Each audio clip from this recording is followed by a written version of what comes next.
XRP, the hottest trade of 2026. Don't take it from me. I wouldn't dare put out anything like that. But we got a direct quote from CNBC. And the reason why I wouldn't put out something like that is not because I don't believe that XRP is a tremendous opportunity. For us, XRP is about generational wealth. And I just put out the tweet and I said, the hottest trade for some and generational wealth for others. And if you're here in this community, you probably are joining us on that generational wealth path. I want to say thank you for joining us for tonight's update. We are going to run up a fantastic live show, as always, is jam-packed with the current events, financial markets, and full coverage of the greatest transfer of wealth in world history. This is the news that matters most. If you appreciate what we're doing, please help us out by liking the stream, sharing it out far and wide, and let's run up the chat. Appreciate you guys for stopping by. I want to double check and make sure, can everybody see me? Can everybody hear me? Last time we went live, we broke it. The aliens came and grabbed me up. They scooped me up. My intergalactic handlers from the Alliance. They snatched us up and the stream did stop midway through. So we're going to hope and pray that the transmission comes through loud and clear tonight. Please help us out by liking it, sharing it out far and wide. All of our community resources are available at ZachRector.com. Let's get right on into it. Why the heck did we title this episode tonight the hottest trade of 2026? Don't take it from me. It's a direct quote from CNBC. Now, don't worry. It's not Jim Cramer. I've said it before. If Jim Cramer comes out and tells us how to buy XRP, I will have to hit the sell button on just a little bag. You know, maybe on my XRP futures trade, I'll have to take some profit on that one. And thank God my XRP futures trade is back in profit. The XRP long that I've just been adding to and showing you guys how to dollar cost average in. Yeah. Now, let's run this clip here. I got a lot to cover here tonight, so we're just going to get right on into it, folks. CNBC. It's a segment. This reminds me of the clickbaiters. We see the clickbaiters, and I was talking about this with my barber today about how so many content creators, you know, they're fair weather fans with XRP. It was a terrible opportunity. Don't touch it. Stay away. And then as soon as XRP gets hot, then they all come in, and now they want to talk about XRP, and you know, it's funny to see. But CNBC showing up a little bit late to the party, but better late than never.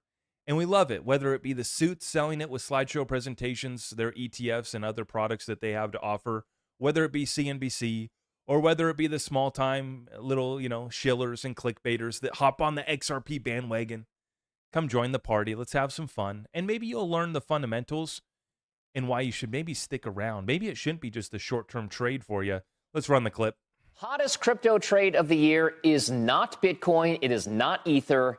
It is XRP, the coin formerly known as Ripple, soaring more than 20% this year, becoming the third largest cryptocurrency out there. And there's big money behind this trade.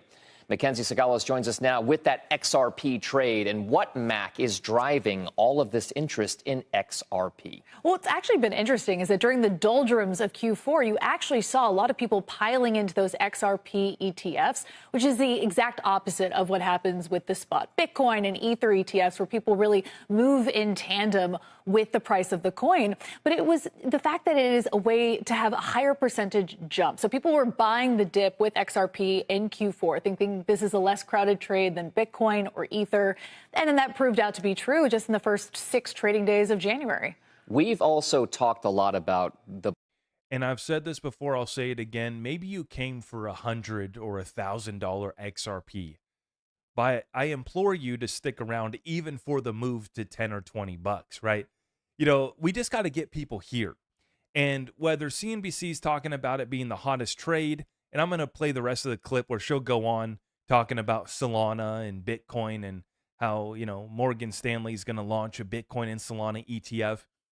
But it's just hilarious to me about how we can't have an honest conversation about the fundamentals of XRP on the mainstream media.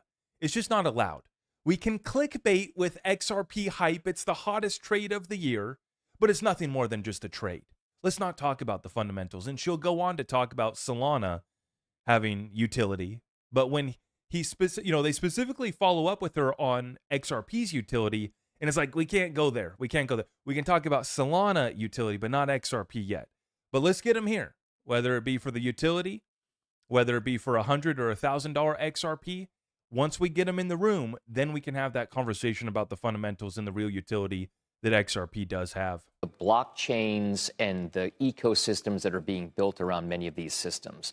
We know kind of what they are with regard to Bitcoin. We certainly these days know what it is around Ethereum and Ether. What exactly is the big use case or driver? What's the practicality for XRP? Well, with XRP and Solana, those are the two very popular altcoins right now where you're seeing a lot more interest. And with Solana, a lot of these different forms of tokenization. So we talk about tokenized dollars all the time in the context of stable coins. But now we're seeing a lot of people move into tokenizing money market funds. And Solana has become a blockchain use case for that. And XRP made its name in terms of cross-border payments. But what's been fascinating is even just this morning, Morgan Stanley, which has been especially progressive in terms of having their financial advisors suggest that clients get into the spot Bitcoin ETFs. They were the first bank to do that. They're now, just this morning, filing an S1 to launch their own Bitcoin and Solana ETFs because there is an appetite there. So in the world where Bitcoin has become a bit mainstream, I'm not going to say the boomer, that's not my line. That's from somebody else. Is it possible that XRP and... By the way, I've always said this too. We want boomer money. That's what makes the XRP family so strong, is that we got young cats out here, you know, just getting started with investments in crypto. And we definitely got the boomers in the XRP family, and we love the boomers. The boomers got a lot of wealth, and it's all part of the transfer of wealth. And I love to see, you know, I talk to so many people having one-on-one conversations, members of our private community, seeing you guys in the comments, and you tell me about how you stacked up so much XRP. You're going to give most of it away to your children, to charity. You're going to give back and do so many great things with this wealth that we're creating. But this is what makes the XRP family so strong, is that we have everybody coming in. And by the way, we get this younger generation of builders and developers as this, programmability builds out on the XRP ledger. This is only set to grow. See, so we'll let her finish here on this point. Solana are simply taking their place as kind of the next cool thing to know about? Or do they have a legitimately different and more relevant use case? Well, in the context of just looking to make an investment that has bigger gains, you're not going to get that from Bitcoin just because it's already so established. You're not seeing the same kind of percentage moves. But what's fascinating with Solana especially is just that it moves faster. And so you're able to tokenize these funds, move, whether it's a money market fund that you're moving along or some other tokenized asset. It just is more efficient than Bitcoin as a base blockchain, which is why you're seeing more use cases. And so I love how, they get us all excited. XRP, the hottest trade. And then the whole segment's kind of more talking about Bitcoin and Ethereum and Solana, which is okay. We're just happy to get the honorable mention because that's a long ways from where we've been at, which is don't even talk about it. Don't even acknowledge XRP. Now they can't ignore XRP anymore. And that's why you're starting to see the shift, right? They want to save their reputation. And so now they're coming in and speaking on the opportunity that is in crypto more broadly. But now they can't ignore XRP any further or they look silly. And we've been talking about XRP for 5-6 years. I know I got into XRP in 2019. Some of you guys got in way before me. And the reason why most of us are here is because we want to see that internet of value get built out. We understand that the XRP ledger is getting additional programmability and utility added to it. After first and foremost, we focused on liquidity. As she mentioned, cross-border payments was always the narrative. But as folks are starting to realize, it's not just cross-border payments. And even some of the cross-border payment utilities on top of the XRP ledger don't necessarily drive the most amount of value to XRP. See, we want a little bit of everything. We want utility. I want speculators. I do want people here that think it's the hottest trade of the year. I want people to get in the room with us so then we can have this conversation about maybe it's a little bit more than just the hottest trade of the year. See, the acknowledgement, just getting mentioned, that's the conversation starter. We're no longer being ignored. First, they fight you. They try to ignore us. Now they're realizing they got to give up, and now they got to come on board. And so we say, come on into the XRP family. If you're a real one, we would love to have you. Now, to show you just how small we are, though, RippleX put out a thread here on some interesting facts about the XRP ledger. I'll probably do a separate video on this, but I wanted to just read off this data point right here so you understand how small we are, this community. The XRP ledger has processed 4 billion transactions, closed 100 million ledgers. This thing's been running for over 10, 12 years, and supported only 6.4 million wallets and settled 1 trillion in value since inception. Understand that you got guys like myself. I have over half a dozen XRP Ledger addresses. So you got one guy that has, 6, 7 wallets on the XRP Ledger. So when you see that number that there's 6.4 million wallets, I don't know what the tally is right now, 6, 7 million. But still, we're not even at 10 million XRP wallet addresses. And we're definitely not at 10 million people, because a lot of people have multiple XRP wallets. And I wanted to make a funny comment too. I was just trying to figure out what the heck is going on here in regards to wallets. And we're going to talk about the Ledger, breach of data and what that means here shortly.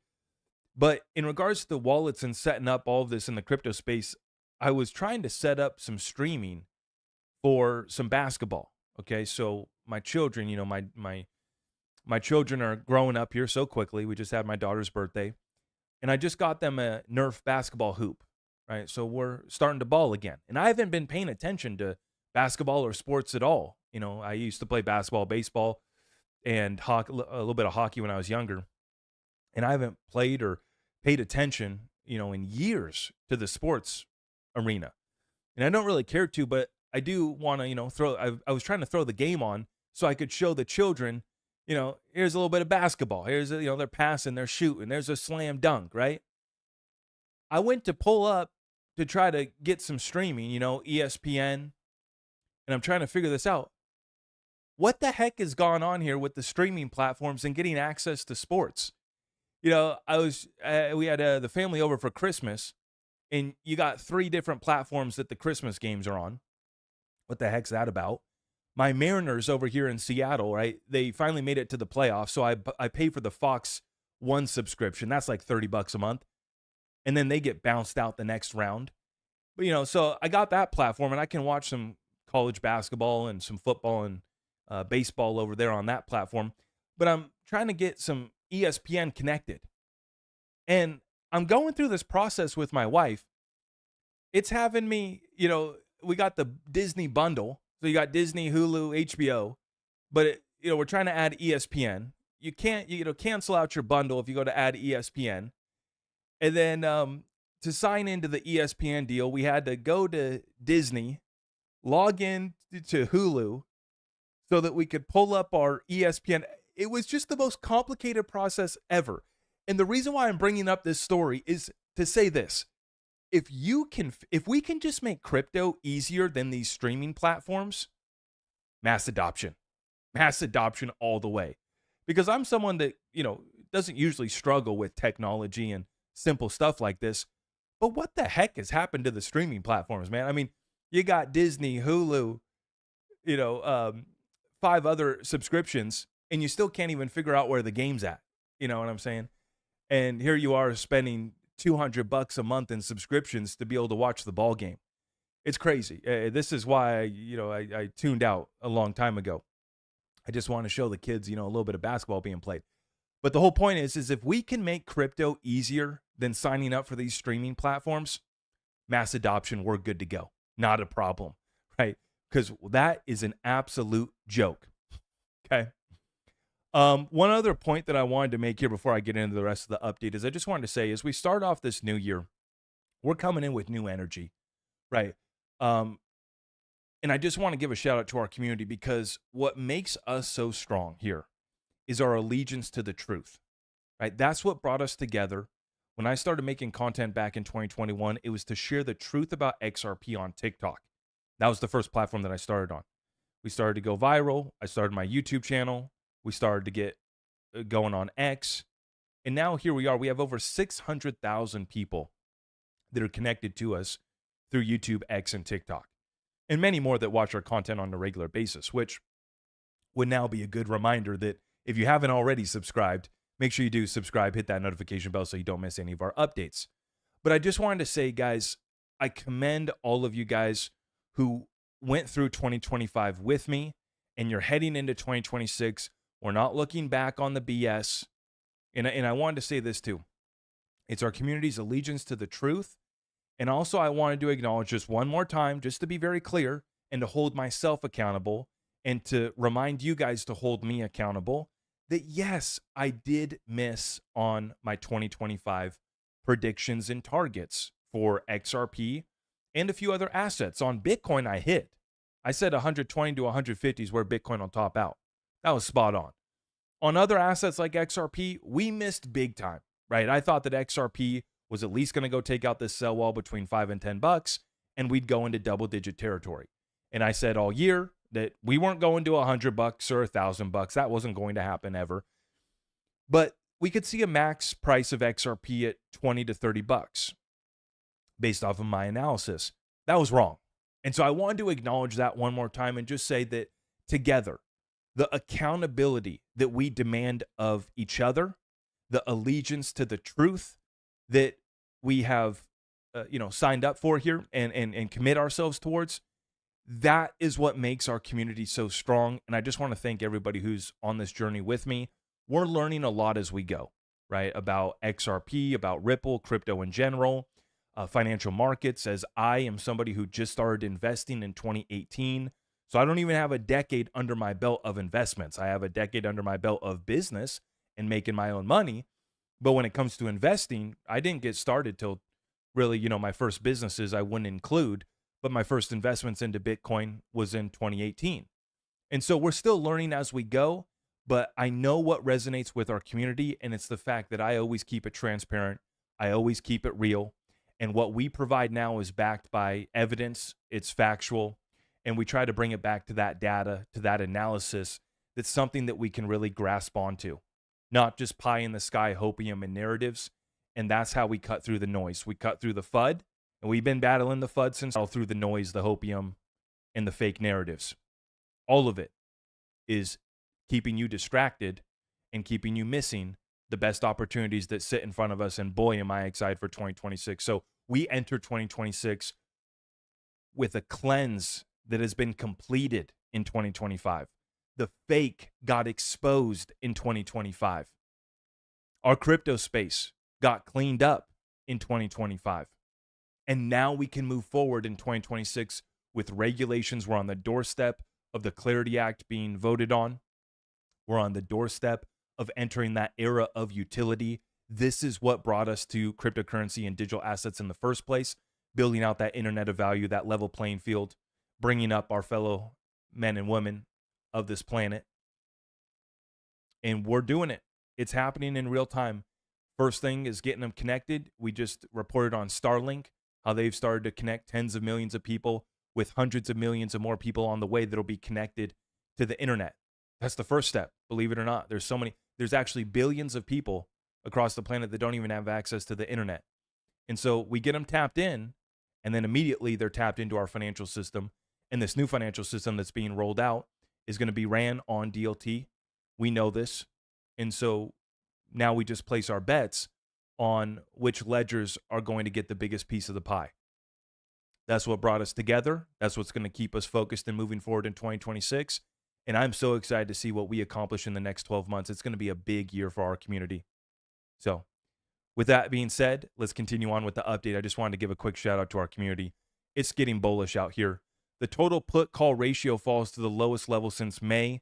Traders are bullish. We're back down here. We haven't been at this level since November and December of 2024. So this market's getting hot. Let's see how long it lasts. Over the last 48 years, though, when the S&P 500 finished the first 5 days of the year in the green, the SPX went on to finish the year green 83% of the time with an average gain of 14%. So we remain in a very volatile market. We have a global... Oh, they killed the sound. You guys might have to refresh. I don't know what happened. Refresh it real quick. Hopefully we're coming through loud and clear. The point being is that the market is set here to continue going through a lot of volatility. It's going to shake up a lot of people. And our crypto space is way more volatile than the stock market, which is why most people can't stomach it. But for us, it's an understanding that quantitative easing is returning. Lower interest rates are returning. Clarity Act or a version of market structure is about to be passed, and crypto digital assets are being legitimatized on a daily basis. The fundamentals haven't gotten any worse. They've only gotten better despite the price action and the bleed out. And what we can now see is that this was a complete rug pull of the crypto space by the MSCI, which is now confirming that digital asset treasury companies will remain in the MSCI indexes for the February 2026 review. Now, what this means, and if you guys forgot about this, this was back in October, right around the 1010 liquidation event.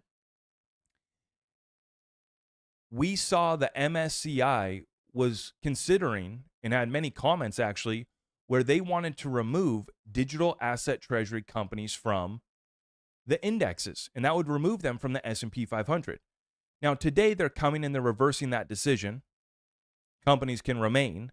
And so Michael Saylor comes in and he says that MicroStrategy will remain in the MSCI indexes in 2026. And so right now, right, our crypto space is starting to come back, and we're starting to realize, wait, the 1010 coordinated liquidation event was in coordination with this simultaneous event where they were teasing the idea of not allowing digital asset treasury companies, which, brought this crypto market back down substantially from the levels that we were trading at earlier in the year, and caused the largest liquidation event by a factor of 9x on 1010. And then they just continued the downward pressure and the sell-off into the new year, where we bottomed out at the end of the year at $1.81, for XRP, the broader crypto market as a whole, before they bring it roaring back. And it presented one of the best buying opportunities for institutional investors and smart money members of our community that were buying the dip as well. Now, this is all leading us up to the Clarity Act, which is set to get voted on as well. Market structure markup on Thursday, January 15th. Senator Tim Scott confirms it. Quote, I think it's important for us to get on the record and vote. So next Thursday, we'll have a vote on market structure. We have worked tirelessly for the last 6+ months, making sure that we had multiple drafts available to every member of the committee. Here are the 6 issues that they're still hashing out there in Congress. This is the closing offer document published by Politico. These 6 items appear to be the outstanding issues senators were hashing out during today's meeting. It was attended by a mix of 13 Dems and Republicans, plus David Sachs and Patrick Witt. And remember, Patrick Witt, he was at Ripple's Swell Conference, and he said that the overall crypto space was going to a $10 trillion market cap. We have a member of the president's cabinet working group on digital assets, or the committee that he's a part of there, talking about crypto going to a $10 trillion asset class. That's why we stayed locked in and why we stayed buying the dip and buying the blood in the streets all through the end of 2025. So the points are ethics, quorum, yield. That's the big one. The bankers, the bankers are in the pockets of these politicians, and they're trying to stop us from getting yield on our digital assets. Non-SDN blacklist, 18 USC 1960 and Section 501. Not exactly sure what that is. But then you also have the Self-Custody Act as well. So 6 things that they're working out, and then they're going to proceed with a vote next Thursday on the Clarity Act. That's a markup vote, which allows them to bring forward issues that they have with the bill. So this is when we get to see the bought and paid for politicians like Elizabeth Warren that'll come forward and talk about how little peasants shouldn't be able to get yield on their digital assets or stable coins. They'll talk about how dangerous crypto is, and we'll see how much FUD they can spread that day. But they'll have to go on the record with the markup vote, and that is a step in the right direction. Are we going to get Clarity Act before the end of this month and a potential government shutdown? I don't think so. If I had to place my bets right now, no, we're not going to get it done. We might start the markup. We might start, get a little bit further down that road. But I have no faith in our Congress or our politicians in D.C. right now. The most pro-crypto Congress that we've ever elected, but they're still part of the D.C. beast. And I'm not going to hold my breath, but we are moving in the right direction. And so we'll be watching that markup next week. Now, Ledger had another issue come up here. And I've stopped using Ledger because they're not updating some of the old platforms, some of the old wallets there. They're not doing software updates. And then I've been concerned just some of the things that I've seen from their platform. But then what came out here today is that more user data was leaked. Now, none of your private seed phrases were leaked. So your seed phrase is fine. That was not leaked.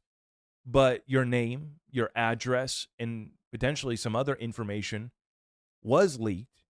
And so this adds additional vulnerabilities and risk that we need to consider. You know, similar to the Coinbase hack. The Coinbase hack doxed a lot of us with our names and our addresses. And even I think on the Coinbase hack, there was even, it showed how much money had been moving in and out of your account too. There was a little bit more to it than just your name and address. But just having your name and address leaked is alone enough of an issue. And especially now with Ledger in this compromise, another issue. Now, we look here, there's an article by CoinDesk and some of the things for you to know. I'm going to read through this. Ledger, the maker of one of the most popular hardware wallets in crypto, confirmed Monday that a trove of customer data was exposed in a breach leaked to its third-party e-commerce platform, Global E, sending fresh waves of concern through the crypto community. While Ledger says that private keys, wallet funds, and payment information were not accessed, the incident exposed the names and contact details of users who purchased devices through its online store, reigniting long-standing fears about reoccurring data leaks and the real-world risks that it can create. Security researchers warned that similar campaigns following the past Ledger leaks have led to wallet takeovers, financial losses, and in some cases concerns about physical targeting and so-called wrench attacks. You know, and a lot of you guys aren't influencers like me that have my name and face out here. And sometimes I do regret and I think, man, I should have stayed anonymous. I should have been one of those little fuzzy wuzzy PFPs. I should have just been a little fuzzy character, stayed anonymous.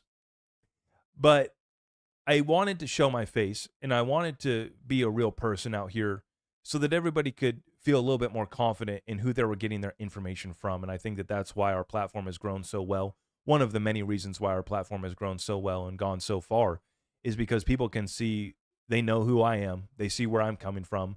They know, I wear it on my sleeve, how I feel about, various projects and issues and events and concerns throughout our community. And when it comes to this one, I think that it just brings us back to this conversation of how does onboarding the masses look, one, and two, in a world of so many hacks and breaches and issues, security needs to be top of mind always. And for me, it's about utilizing these platforms that are now providing institutional grade custody. And that would be platforms that we have, as a sponsor on our show, I Trust Capital. Obviously, I also use Caleb and Brown. But I think that this new offering from I Trust Capital in their premium custody account is the type of solution to these issues that we need. And that's why I'm glad that I Trust Capital has it available, folks. It's linked up at the top of the description. Premium custody accounts, institutional custody, award-winning US-based support, low cost, no monthly fees. So you pay zilch, zero, nothing for AUM fees. And you can get access to precious metals in that account as well, too. I love that. And then this is in combination with their IRA product, which allows you to get your retirement funds exposed to crypto as well. And I wanted to say, because I just had a call with I Trust Capital earlier today, speaking with a member from their team on some of the new things that are going to be coming in the next year. And so one of the things that should be here in the next couple of months is RLUSD on the platform and the ability to earn yield or returns on your RLUSD. And that I was told not to give a specific rate that the yield will be, but it's going to be comparable to what we're seeing on other platforms. So, we're seeing 4%, 5%, somewhere in that range is what we're seeing on other platforms. And so we expect that it's going to be kind of around that area. That's RLUSD coming to the I Trust Capital platform. Now, something else that they're adding that's very cool is they're going to be allowing companies to set up treasury accounts. So for those of you guys that have a business and you're looking to build out a treasury, maybe put Bitcoin, XRP, maybe you want to put precious metals on your company treasury, right? This is separate from you personally, but you got a business, you want to build out a company treasury, you want to become a digital asset treasury company. iTrust Capital is now going to help you do that as well. They're also going to be rolling out youth accounts. I'm going to be setting this up for my children. They're exploring lending and expected to have lending on Bitcoin and XRP along with other assets by the end of this year, where you'd be able to borrow against your XRP. And the other thing that they're going to be rolling out here shortly too is they're going to be helping people set up trusts as well. So still waiting for a little bit more details on that and the timeline. That's not coming out like in the next weeks, but in the next months, months ahead here, you're going to see some new features, new coins added, and I'm waiting for them to see if they're going to get Canton Network. I also asked them about SHX, ZBCN, DEG, and a few of those other cryptos that we've traded in the past.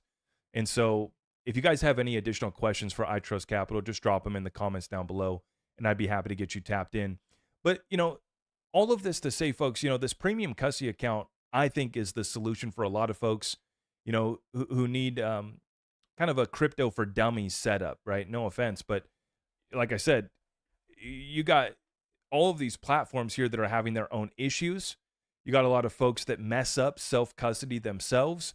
And the thing that I like about my partners that I work with, whether it be iTrust Capital, Caleb and Brown, or others, is that they encourage self-custody up to a point. And to me, it's kind of like with precious metals, right? If you're going to have an allocation of 6-7 figures or more to precious metals, you probably can't even physically keep that at your personal residence, nor would you want to. And so for me, it's the same in crypto as it is for precious metals. We keep some physical, and then as the allocation gets bigger, you're going to put it in a vault somewhere else. Or the nice thing about this IRA product from iTrust Capital is you can get exposure to precious metals in that product as well. Same thing with digital assets. For me, I have, a portion of my XRP in self-custody, cold storage. And then I have the most amount of XRP on any platform on Caleb and Brown. I keep a little bit on Uphold, and I'm excited to see what Uphold brings as far as yield and some of their offerings as well. And then that's it, right? So it's a combination of institutional grade custody. We're also seeing who can bring us yield or generate returns on our XRP in a sustainable way. We're really excited about that. And iTrust Capital is working on that. Caleb and Brown's working on that. And as always, I'm just going to report the facts to you guys on what's being presented, what's being offered, and what the track record is. The good, the bad, and the ugly. Because I've warned about this. There's a lot of people coming for our XRP, right? But we just want to be clear about what the terms are, what's being provided. When we sign the deal on the dotted line and we give up possession of our XRP, does it have bankruptcy remote protection? Does it have some insurance? Does it have institutional grade custody? And I think for me, this is the solution, especially as somebody who has my face out here, is to put my assets and put my wealth in institutional grade custody. And I never put it all in one place, but I secure it through multiple platforms, and I have my XRP and other digital assets on separate platforms for various reasons, right? They all provide something different. They all do business a little bit different. And that's what I love to see is the competition that's coming to the XRP family. Does Caleb and Brown have an enrollment fee? Absolutely not. It's completely free. It's free for the AUM as well too. So while your XRP sitting there, you won't be charged a dime. If you decide you want to take your XRP off, you won't be charged a dime. No problem there. And both Caleb and Brown and iTrust Capital use Fireblocks for their institutional grade custody, along with some other providers as well too. But to me, it's the 1-2 punch, right? I'm going to be setting up my IRA retirement account with iTrust Capital, and then I have another good bag on Caleb and Brown. That's where I'm doing more of my trading now. They're very good at sourcing liquidity. And so it's a combination of these platforms that builds out my strategy with my self-custody. And for self-custody, I have a couple wallets linked up at zachrector.com. You can just go to the community resources tab. I like Decent. I like EliPal. They have some of the cryptos that Ledger and others didn't have. And then they haven't had any sort of data breach so far, so that's great. But the big cardinal sin for me is keeping it all in one place. That's where you get vulnerable. So anyways, any other questions on that, feel free to drop it in the comments down below, and we'll be happy to address that for anybody who is considering. Big acquisition here by G Treasury today. They acquire Solvexia, a leader in no-code financial automation for reconciliation and regulatory reporting. Finance teams spend days on manual reconciliation, creating fraud exposure and audit risks. Hey, we were just talking about that, weren't we? Solvexia transforms these processes from multi-day efforts into minutes-long verification, 100 times faster with 98% fewer errors.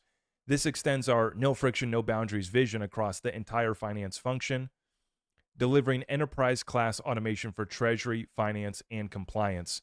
And so G Treasury, which has now been acquired by Ripple, is a platforming company that helps businesses manage their treasuries. And so massive acquisition, one of a few that Ripple made this past year. G Treasury's already partnered up with some of the biggest names on Wall Street, some of the biggest firms and banks and institutions and corporations in the world. And this all brings value back to the XRP ledger as they acquire existing customer lists, which is what G Treasury had. So instead of building out a treasury solution from the ground up, Ripple has the liquidity solution and the utility of the XRP ledger, but they can just go out and buy that client list, and that's what G Treasury had. And then they integrate it with the XRP ledger on the back end. Now, speaking of integrations, we got a big one coming up here, folks. And we're talking about Zalman Wallet integrating with Flare, and they're about to bring one tap, maybe two taps and a swipe, Face ID, depending on how you have your Zalman Wallet set up. Two-factor authentication, right, etc. They're about to make it very easy to get yield on your XRP through Flare, where your XRP won't leave the XRP ledger. And the best part about this too is they're setting it up so that you have a representation of XRP on the Flare network with FXRP. And so you never sell your XRP in this process. This is something that I just realized the other day. And this is going to be so amazing. The fact that you'll be able to go get yield on your XRP on Flare, but you won't have a taxable transaction to go do so. Right? Your XRP stays on the XRP ledger. You don't sell it. The Flare bridge is a representation of your XRP over on Flare, and the asset's called FXRP, right? And that's the F asset over there on Flare for XRP. This allows you to go over to Flare without creating a taxable transaction. Absolutely massive. And there's billions of XRP already on the Zalman wallet waiting for that, easy process to earn yield. And so we're looking at this right here. Vite Vin from XRPL Labs says, here's what's going to happen very soon. Flare Networks and XRPL Labs collaboration. No need to create another wallet. Earn yield safely and fully self-custodial on your XRP on Flare without having to leave the Zalman wallet. Somebody asked him, timeline? Vite says, this quarter, very soon. Now, this all leads to XRP supply shock, by the way. Even if you don't care about Flare or yield and you're just going to hold your XRP, you want to see it. You love to see it. I've talked about it before. I'll say it again. You get the degens. They go take XRP. They throw XRP at fuzzy wuzzy penguins. I'm talking about meme coins. I'm talking about NFTs. Pixelated pictures of crap. They go throw the reserve currency of the new financial system at it, and it takes XRP out of circulation. All drives back to that supply and demand equation, which ultimately leads to a supply shock. The DeFi is going to be big. Whether it be you taking XRP to Doppler Finance, that's locking up XRP that can't be used for liquidity. Whether you take XRP over to Flare, right, that's XRP that can't be used for liquidity on the XRP ledger. And so far, Bifrost Wallet with the update, we have FXRP TVL on Flare increasing to 192 million. This is just getting started.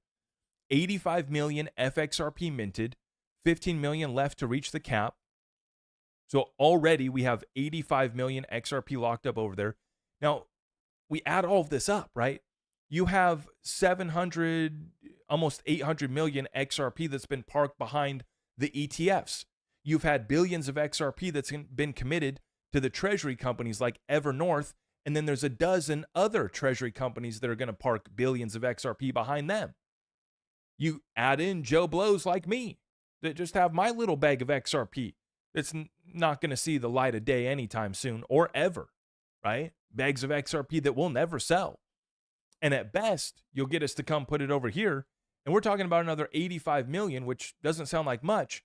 But once the process gets simplified, where you don't have to leave Zaman wallet, where you get 2 taps or 1 tap, and you're deploying your XRP over to Flare and earning whatever the yield ends up being, 3, 4, 5, 6, 7%, whatever it is, we're not looking for 10% plus yield on our XRP.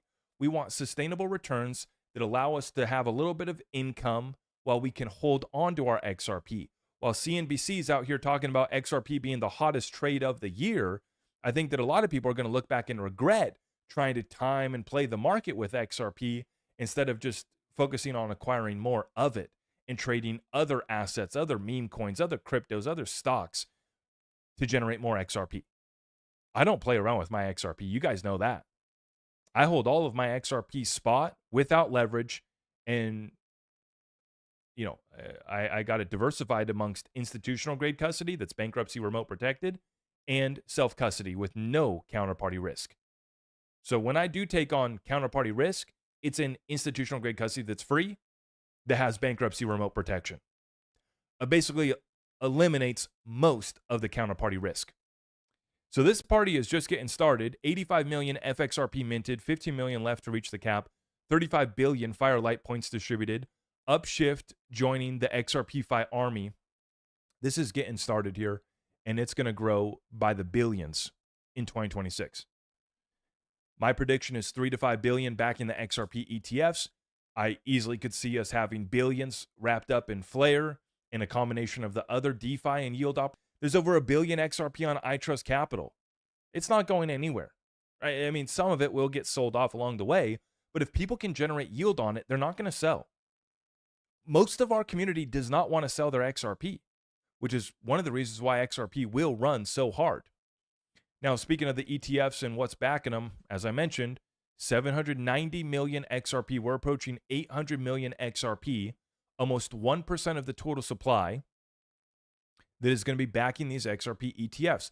And we just had the largest volume for these ETFs yesterday. The daily volume was over 60 million. Today we came in just shy of 60 million at 59. And as they said on CNBC, despite XRP coming back down, right? Despite XRP coming back down, we still have inflows coming in to the ETFs. Now, guys, if you haven't already, please help us out by liking this video. Please help us out by sharing the stream. Appreciate you guys for stopping by. And what I want to show you is what we talked about in this earlier update today. And then I want to get into your Q&A. I want to get to Q&A here very quickly. Earlier this morning, I did a market cap multiplier update video. Here's my sticky note. And the reason why I present it this way is to show you guys how simple this math is. This is back of the napkin math that anybody can do. You take the market cap growth, divide it by the inflows that came in, the net flow, and that is what determines the market cap multiplier. And yesterday, January 5th, I took 3 sample sizes, 30-minute windows. In the first example, XRP had a market cap multiplier of 544x. In the second example, it was nearly 700x, 695. And in the third example, it was 239x. I divided those 3 up, or added them up, then divided it by 3 to get the average. It was 492x multiplier, market cap multiplier, that is. And if you're new here, you need to understand what market cap is. That's one equation. The circulating supply times the last traded price equals market cap. The market cap multiplier is taking the growth in market cap Or if the market's going down, right? The loss in market cap divided by the net outflow. What's the multiplier? Or if we're going up, you take the growth in market cap divided by the inflows. That gives you the multiplier. And so I'm not saying that XRP is going to do a 492x. I'm saying that the market cap grew by a factor of 492x based off of the little money, the tiny money that came into XRP. And so let's show you right here on the chart what I'm talking about. Here are the 3 examples from yesterday, January 5th. In this example right here, XRP inflows were 5.12 million, and that's the net flow. So that's accounting for inflows and outflow during this 30-minute candle. You're looking at the 30-minute chart right here. So we had 5.12 million come in. XRP's market cap grows by 2.79 billion. That's a multiplier of 544x. During this period, we had 6.3 million of inflows into XRP, and we got 4.38 billion of market cap growth. That's a 695x market cap multiplier. During this 30-minute window, we had 8.53 million of net inflows, and the market cap grew by 2.04 billion. That's a 239x market cap multiplier. And so this is why we laugh at the market cap bros, as I call them, who say there's no way that XRP could go to $100 because it'd have a market cap of 6 trillion. And we show them this equation, we show them this data, and we say, guys, this is an anomaly.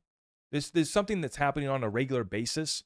As soon as the money starts to come back in and comes in aggressively, the price on XRP and in correlation with the market cap grows exponentially.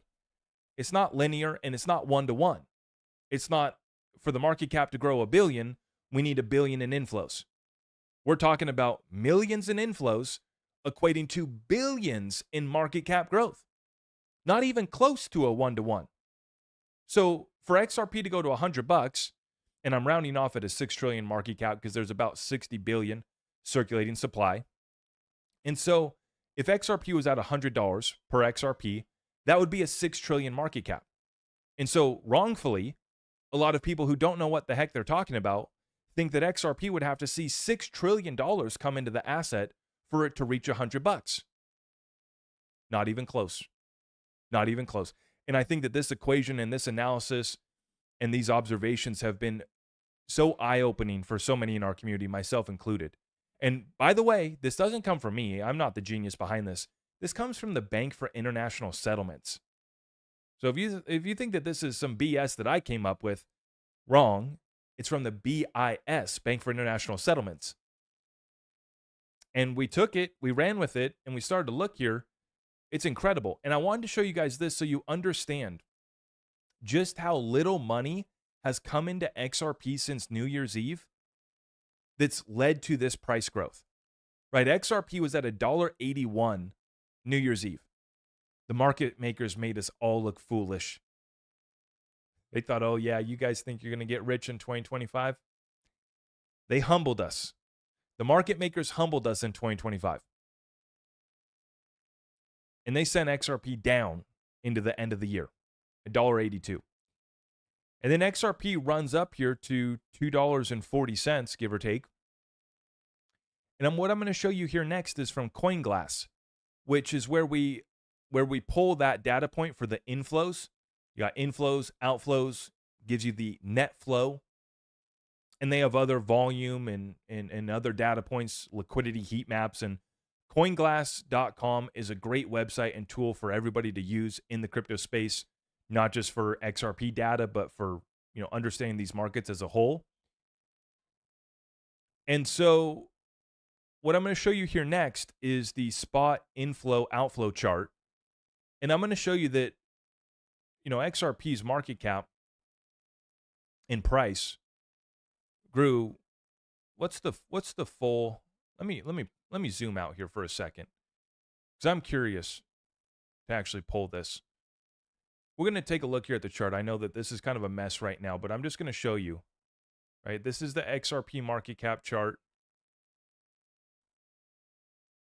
36 billion. right? Because this thing was down at about 110 billion on the market cap. And then it shot all the way up here to above 146 billion. So that's 36 billion of market cap growth since New Year's Eve. Did we have 36 billion come into XRP? Not even freaking close. This will blow your mind. Take a look at this. These are 30-minute candles. When you look across the board here, look at these. 30 minutes, we had 1.96 million. This is from today. 2 million coming. 5 million comes in. 6.76 million comes in. This is the example that I read off to you guys during this period right here. 8.53 million comes in, and XRP's market cap grows by 2.04 billion. Over here, this is another data point that we had. 6.3 million. XRP's market cap grows by 4.38 billion. That was the 695x market cap multiplier. But you go all the way back here, right? You had brief 30-minute periods where you had net inflows. But if you go to the daily chart, we've actually had net outflows this entire time. There's actually more money coming out than coming in. Yesterday, January 5th, 63 million in outflows. That was the net flow, was negative. 66 million on January 1st. So you might be asking, well, this market cap multiplier, what's this? Why is this important? If you can show us a daily net outflow, yet the price is still going up, why should we be paying attention? Because you got to break it down into the shorter time frames. And then when you see, wow, in a 30-minute window, $8 million came in, that was the net flow, but it equated to $2 billion of market cap growth. See, what's happening is the order book is being bid up so aggressively. And market cap is just a snapshot in time of the asset's value. There's nothing stopping an asset from growing in market cap. All it takes is new money coming in. And what we observe here with these low liquidity and smaller size assets like XRP is that it takes way less money coming in to move XRP than it does Bitcoin, which is exactly what they were talking about on CNBC at the start of this update when I played the clip. And as I titled the live show tonight, XRP hottest trade of 2026. Why is it such a hot opportunity? Because it takes such little money to pump this sucker. And so, yeah, it's a very hot trade. I encourage folks to stick around, though, and learn the fundamentals and the utility to use it to generate generational wealth. But we're not going to be able to stop everybody from selling off too early and too quick. But once again, this shows us we're not even seeing anything yet really come into this asset. And when we do, right, this is when you see XRP make exponential leaps in price that leave a lot of people behind. Now, I'm going to show you here. When you look, when XRP was topping out in July of 2025, right, you had a couple of days of inflows that were over 100 million. 2 to be exact. Right? And then this day right here, you had 76 million. So all throughout 2025, we had 2 days where the net flow was over 100 million. 2. But when it comes in so aggressively, people FOMO in, and they're scared because it's just like where we're at right now. People say, crap, I missed out on buying $1.80, $1.90. I missed out on buying XRP under $2. So then they FOMO in here. And then as we start to move closer to $3, people FOMO in. Wow, this is going to be my last chance to get in under $3. Right? And as CNBC starts to tell it, registered investment advisors across the country start to sell XRP and tell their clients, it's time to get off the sidelines. You need exposure to crypto, and we can't ignore XRP. And when you start to see us breaking records with the ETFs for XRP, right? The largest day one volume launch of any ETF out of the 900 plus ETFs. And, I think there was over 100 launches last year, maybe even more. I forget the total number. XRP from Canary was the number one volume launch day for any ETF in 2025. As they mentioned on CNBC, as registered investment advisors have a fiduciary duty to report on to their clients, XRP has been outperforming and will continue to outperform the rest of the cryptocurrency space. To not divulge that information to their client, well, that's why I might not have the nicest statements to make about most financial advisors who are getting absolutely smoked by our portfolios and by many people in our community who self-manage our investments. I tell you what, a nice portfolio of XRP and silver, it's been treating us very well. Now let's get an update on the TA, then let's go rapid fire Q&A. Tara has the fib levels right here. 227's critical support. We did close off the day above 230, which was fantastic to see, but you did notice that we could go back to 218. We pulled back to 220 earlier today. I'll show you the chart here in 1 second, but she does have us moving back up to 249 to 266 on the upside. So let's take a look here at the XRP chart. Right now we have XRP at $2.26. These are the daily candles, right? So we closed off the day above 230, started to come back down, but we had a really strong bounce up from 242, and then we come back earlier this morning, back test 220. That's great. And then we close off the day above 230, which I absolutely love to see. So now we have 2 days in a row closed off above that critical level of resistance, which is now flipped into support at 230. That's what we wanted to see. So we don't care if we chop here for a little bit before we make that move, but the next impulse should be taking us to that 250 to 270 range just to round off and make the numbers easy for everybody at home.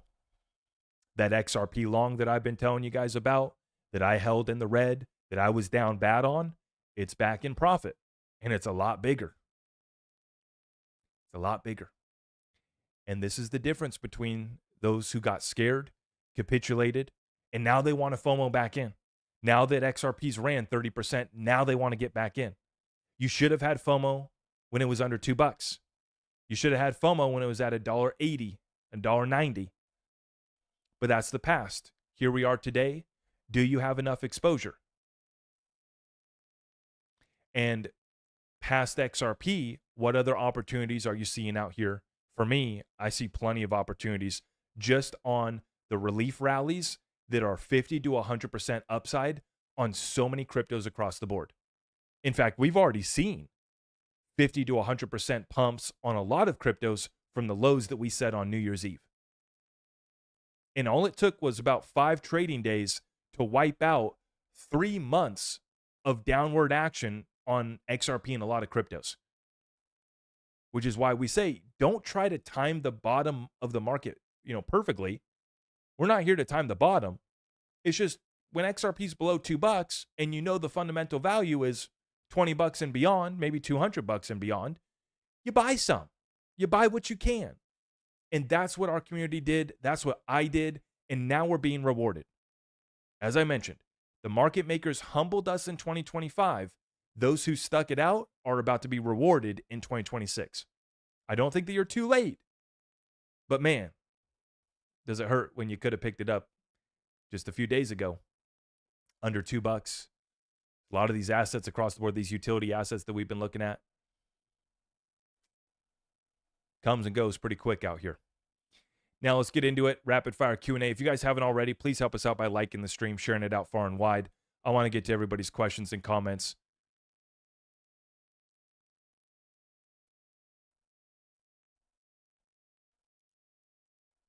I'm looking at the chat right now.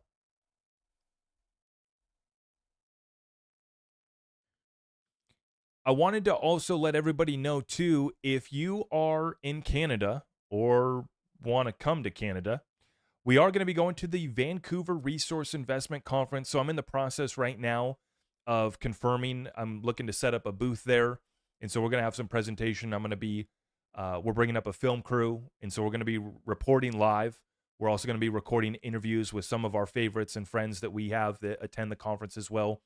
Andy Sheckman, Robert Kiyosaki is going to be there, Rick Rule, and others that we'll be having conversations with.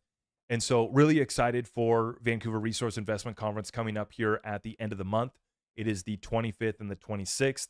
And we also are going to have a meetup for my private community. So if you want to get tapped in on that, just sign up to my Patreon. Come join us in the Discord family. It's all at my website. You sign up through Patreon to get into Discord. We'd love to have you join us for that. That's going to be a private group, though, and it's going to be a lot of fun. We're going to do that the day before the conference, Saturday, January 24th. It'll be invite only, though, so please reach out ASAP. Come join us if you're in the area. The conference is absolutely free to attend, which I love. And it's going to be a big one this year. I was speaking with the team that puts it on, and they're expecting 10,000 people. But great conference, a lot of macro conversations, obviously focused on commodities. They do let some of us crypto bros and gals in the room. And we've had a lot of fun attending that conference for the past few years, but I'm really excited to be reporting live, getting a media booth set up for myself, and it's going to be a lot of fun. And so I'm going to link that up on my website, and I'm going to link it up down below here. I don't have that link ready for you guys now, but if you just look up Vancouver Resource Investment Conference, or if you join us in the private community and reach out, we'll get you added to our private channel for that meetup that we're having. And then usually we get together for a few other lunches and dinners while we're at the conference. And so it's absolutely free. It's in Vancouver at the end of the month, 25th and 26th. So you just got to get there, get you a hotel, come have a good time. And it should be a lot of fun with the bull run that we're seeing in commodities, the bull run coming back in crypto. It's going to be a really good time. And I'm excited to be reporting live from the event. So reach out if you guys want to come join us for that. Okay? Let's get into it. We got some super chats that pulled up here. Yeah, I don't know why the sound was working. I might have muted myself on accident earlier. There you go. Cocky Ape, thank you for the fuzzy. Appreciate the fuzzies. All the fuzzies, all the feels. The fuzzy wuzzy penguins. We love it. Thank you. Appreciate you guys. And I'll tell you right now, I'm not going to say, I'm not going to say fuzzy, wuzzy, penguins, pigeons, bird, drop, tokens, phoenix. I do hold some XRP meme coins. I'm looking at my portfolio right now, and I'm down bad on some of these XRP meme coins. But when those XRP memes get hot, it's a lot of fun. I just will say that. Obviously, I don't play around with my XRP. I use this as part of my trading bag. But with the XRP memes are going to come back, it's going to be a lot of fun. And anyways, we'll have a lot of fun. I'm excited there will be an official XRP presence, Shannon. It's going to be good. It's going to be a lot of fun. We will be repping the XRP family up there with the gold bugs. Yeah, so come on. It's a free conference, guys. Just come on. Get on up to Canada. Hopefully you're not a troublemaker that isn't allowed to go up there. Appreciate you guys. All right. Thanks for your influence, Zach. How is Flare? Would you like to start earning yield soon to buy more XRP with? Yeah, so I've deployed all of my Flare to their DeFi. I don't even include Flare on my holdings in my portfolio anymore. Not because I don't hold Flare. It's just because it's like my DeFi portfolio. So this holdings portfolio that I'm looking at is just like my main bags, my XRP long. Those are my main positions. What I'm doing in the Flare ecosystem, I don't include the FXRP, which is the XRP I sent over to Flare. And I'm not including the Flare that I sent over to their DeFi liquidity pools either. One day, a few weeks ago, I said, screw it. I'm going to deploy all of my Flare and all of my FXRP, which I only minted 190 FXRP. So I haven't minted anything really substantial, just enough to play around. And I threw Flare there. I threw Flare over here. I threw my FXRP here, lending protocol, liquidity pool, all of it. And I haven't checked it since. So I'm just being honest with you guys. I got to come back now and see, did I make money? Did I lose money? And so I'll be doing a Flare update here shortly, but I'm super excited for Flare to integrate with XRPL Labs. They'll do one tap, one click. It'll be a very simple process to start earning yield on your XRP in the Zaman wallet. And we've been using Zaman wallet. We love Zaman wallet. It's the best XRP wallet I have found. So that's great stuff.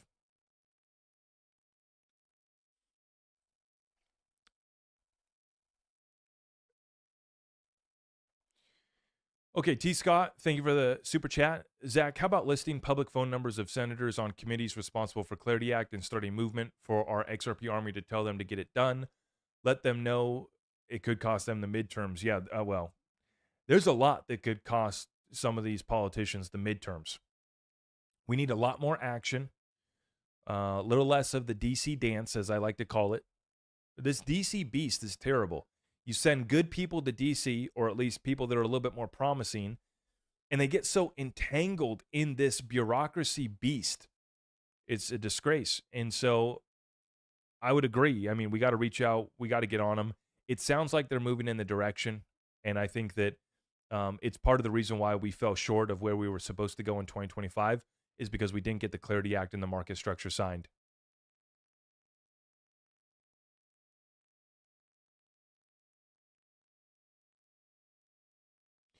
Yes, James came in here and said Wisdom Tree withdrew S1 for their spot ETF. Yeah, they are going through an acquisition right now. So I think that it's mostly for that reason that they withdrew it. And then the other consideration is they're probably looking at it like, we might be late. So maybe they're just late and they're going to pull it completely. But most likely, once the acquisition that they're going through is finalized, then we will see Wisdom Tree refile. Wisdom Tree acquisition. I can't remember if they're being acquired or if they acquired somebody else. Wisdom Tree is acquiring Ceres Partners. That was put out in August. Caress Partners. So once that acquisition is completed, then I expect them to refile. And I also think that BlackRock is still on the way. Right? BlackRock XRP ETF, it's on the way. Morgan Stanley just filed for their Bitcoin and Solana. XRP's on the way. It's coming. Okay, made it through all of the super chats, so let's go rapid fire with it, guys. Thank you for stopping by tonight. I really appreciate all of you guys. This community is amazing. I love waking up every day, getting to come. Doesn't even feel like work. Really, when I say I'm living the dream, I really am. I'm not just one of those guys that's saying that, you know. Let's take a look here. We're at 227 for XRP right now. Bitcoin at 92.8. So we'll be watching this nice levels that we got back up to for Bitcoin and XRP. Let's go rapid fire. What do you guys got? And cheers, by the way.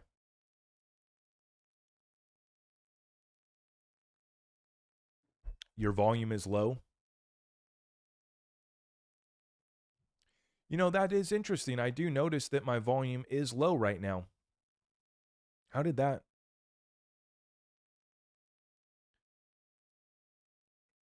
I don't even know how that happened.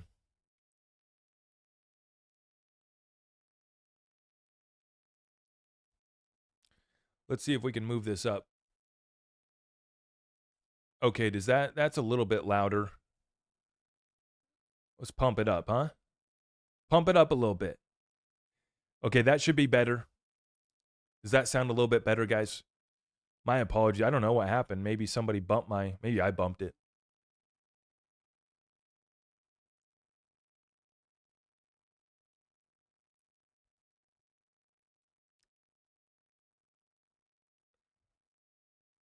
What's the word on the February government shutdown? Yeah, we could have a shutdown here by the end of the month.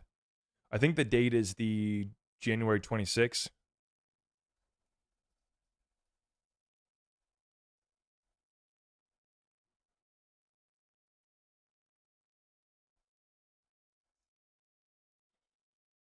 This just never ends.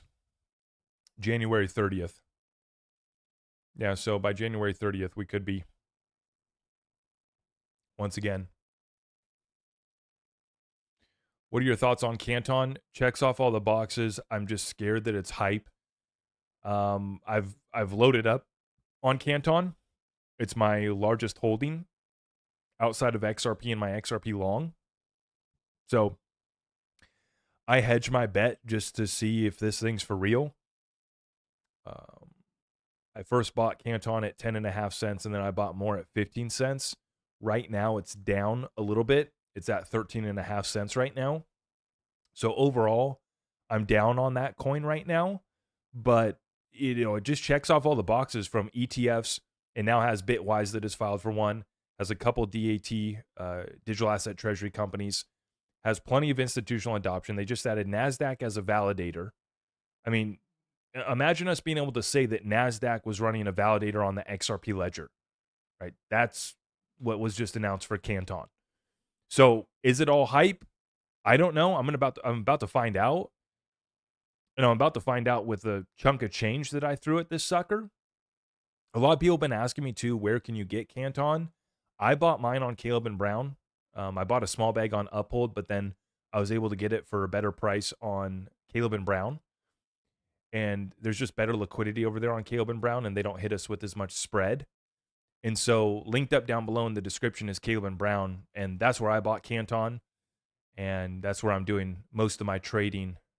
I do my futures trading on Coinbase, and then I trade these other smaller projects on Caleb and Brown, and a lot of XRP too.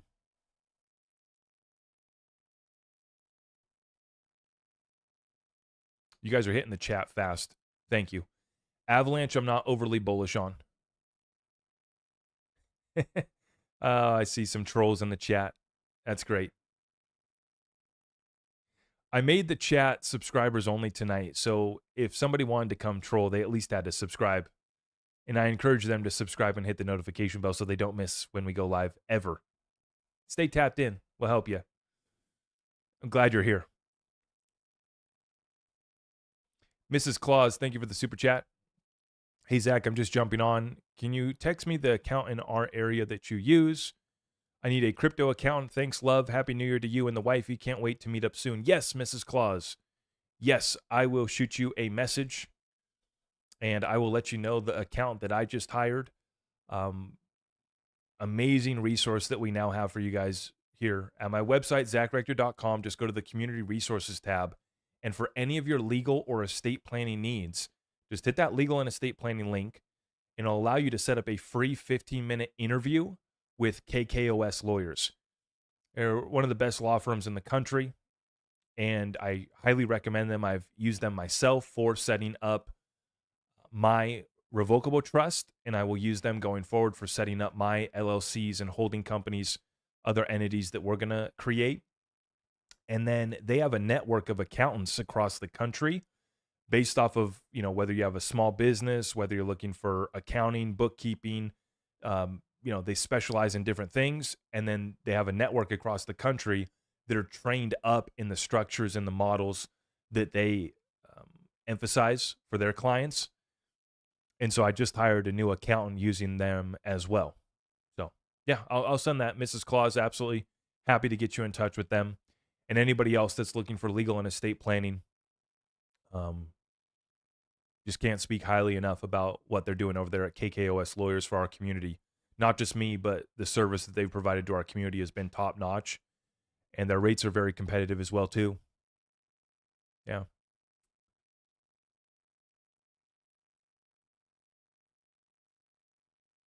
H-bar is a great opportunity.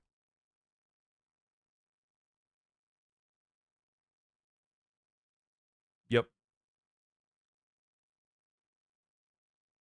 Latest news on Europe and CBDCs. Europe is going to have to put up a considerable fight. You have the European Union. Many issues over there in Europe. Many considerations for CBDC. So it looks like they're going to lose the fight against CBDC over there. Thankfully, here in the States, we've put up a good resistance, and we're hoping to ban it. Other countries, are going to have a CBDC. But, yeah. How are you feeling about Zebek? So tomorrow I interview the CEO of Zebek. I've decided I'm going to hold off on buying any Zebek for right now. And I'm going to wait till I interview the CEO, and I'm going to wait till I air the interview. Just to be clear that I'm not front running anybody, But what we're going to do is we're going to interview Simon, the new CEO. He just took over as the chief executive officer.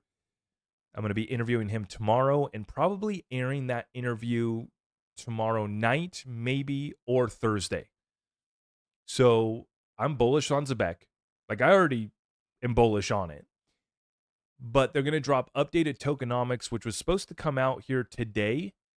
and maybe that was today in Europe or UK. So we're waiting to get the updated tokenomics on Zebek. The nice thing, and I talked about this when I had mentioned Zebek earlier in 2025, is that the token unlocks ended in March of 2026. So I'm hoping that they're not messing this up with the updated tokenomics, and they're not going to tell me that they're creating another 100 billion tokens. That would not be good. But I'm remaining hopeful, and I'm sure that they're doing something that's smart. But I'm going to be interviewing the CEO tomorrow of Zebek Network, and so we'll get the full rundown, updated tokenomics. They did big numbers on their payroll, on their credit cards, ISO compliant now. They've done a lot of work in the past year, and I think that the pullbacks that we saw recently presented a great buying opportunity on Zebek. Full disclosure, I don't own any right now, and I'm just going to wait till I air the interview, let everybody front run me that wants to front run me, and then I'll determine if I want to make an acquisition and accumulate some more Zebek. Okay? But I'm bullish on it right now. If you guys have any questions for the Zebek Network CEO, Simon, drop them in the comments down below. Or if you're in our private group in the Discord, just feel free to drop it in the chat or send me a message over there. But yeah, I'm excited. Zach, correlate the ISM PMI with liquidity and the current trend that is inevitable. Christopher, great point. I've been talking about this recently. We just got a reading that was worse than expectations for the December 2025 PMI. And it was negative. It was still below 50, which is technically contraction. But remember, right, that was the 2025 December reading. Now as we enter 2026, you can feel the energies coming back. And in fact, QE, or not QE, right? We're not supposed to call it quantitative easing, even though that's what it is, has now started. And I thought that I had the chart here. Let me take a look and pull it up. Let me search not QE into the search bar, and I'm sure it'll pull up. Yeah, right here from Macro Edge. Not QE, QE has arrived. And what QE stands for is quantitative easing. Okay. And what this chart right here shows us is that the Federal Reserve was doing quantitative tightening, which is dumping and selling off their balance sheet of treasuries, mortgage-backed securities, and others. And then that bottomed out, and they finished up quantitative tightening at the beginning of December. And now we can see that it's ticked back up, and their balance sheet is now growing again. Now, it's not QE, it's called Treasury Reserve Management. What's the end result? Asset appreciation. That's what the end result is. And that's why you need to own assets as we go back into liquidity easing back up. Rates are coming down. Fed's doing QE. And that's going to cause the business cycle to open up as well. People will be confident again. People will be able to restructure debt, right? People haven't been able to refinance. Our real estate market is, nationally speaking, in a correction. In some markets, it's absolutely in a bear market. Florida, Dallas-Fort Worth Metro, Phoenix, Vegas. There's other Nashville, Atlanta, Georgia. There's many metros that are in significant corrections right now. Nationally speaking, we also have home prices going down, right? And so as rates come back down, as liquidity eases back up, we start to, be able to get the business cycle going back into expansion once again, which would be a reading above 50 on that PMI. And I'll show you guys the chart right here. It's so important to understand this. The correlation with our crypto space and this chart right here is spot on. Now you have to go chart this in the monthly because you only get one reading per month. But here it is. So we just got our reading at 49.2 or no, sorry, 47.8, 47.9. So we're still below 50, which is contraction. And you can see that the last time it got above 50 was in January and February of 2025, right when our crypto topped out, or at least many altcoins did. right? XRP went on in July, which funny enough, the PMI had kind of ticked back up in June there briefly. And then, it bled back out the rest of this year. And then our final reading for 2025 in December was below expectations, which were at like 48. And the reading came in here at 47.9.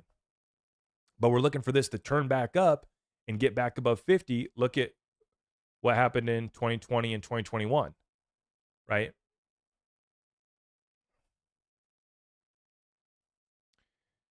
The PMI comes all the way down here to 42 during April of 2020 when it was the end of the world. 1 year later, after a bunch of QE, after dropping rates to zero, making the money printer go burr, passing out stimmy checks, pump it up. What happens next?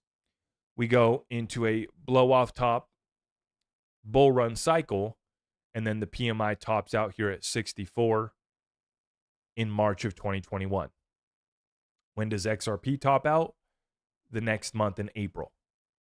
So we're watching this very closely. And it lags because it's put out the next month, the prior month's reading. So, basically, when, as far as this chart shows us, when we're below 50 in contraction, buy. When we extend above 50 into expansion, sell. Not to give you financial advice, but just the correlation with crypto in this chart. And this is the manufacturing index. They survey purchasing managers across the country in the manufacturing sector. How many new orders are coming in? What's your volume? All these metrics. What's your supply looking like? What's your existing inventory? And from that, they come up with this reading, and it gives you a great insight into the real health of the U.S. economy. Not what the talking head pundits are telling us, not what Federal Reserve Jerome Powell is telling us, not what Janet No-Tellin Yellen is trying to tell us, but what people in real business, on the ground floor, boots on the ground, are reporting back home. It's great. Christopher, thank you.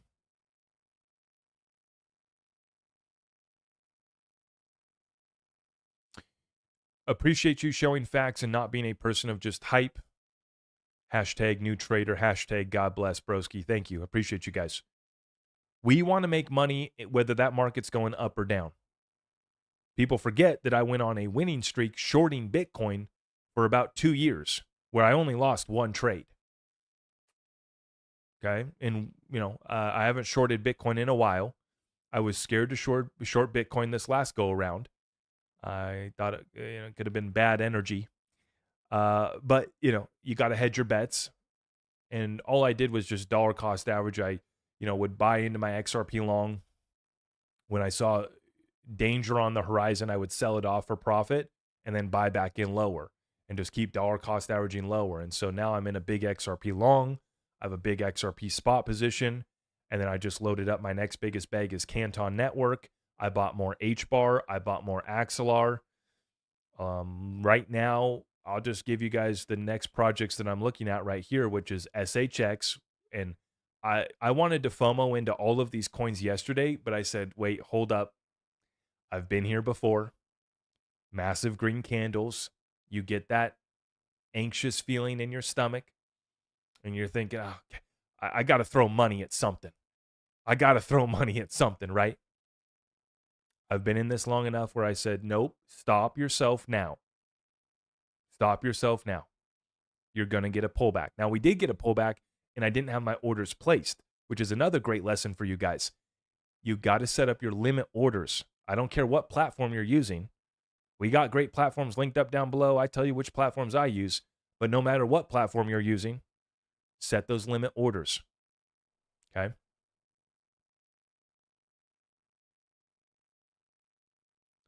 Don't worry about the FUD in the chat. Don't worry about the nonsense in the chat. There's no problems. It's looking great over here. 2026 is going to be a fantastic year for our community.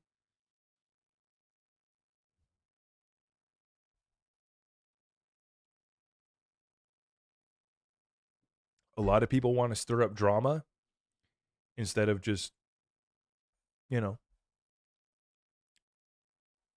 finding the opportunities in this market and staying focused on that. That's what I want to do. And I have a duty and an obligation with the platform that I've created. You guys trust me to bring you the facts, to bring you the truth. And you should take note that when I speak out, excuse my language, I have a damn good reason. And I alone control my platform. Nobody tells me what I can or can't say. No, I have one sponsor, I have affiliates. The only person that tells me what I can or can't say is my wife. Now, I do appreciate your guys' feedback. I always am reading the chat. I'm always reading the comments. And I love the relationship that we have built out here. Very strong community. I feel very connected to you guys. And when we meet in person, it's almost as if we already knew each other, right? We have a very strong connection.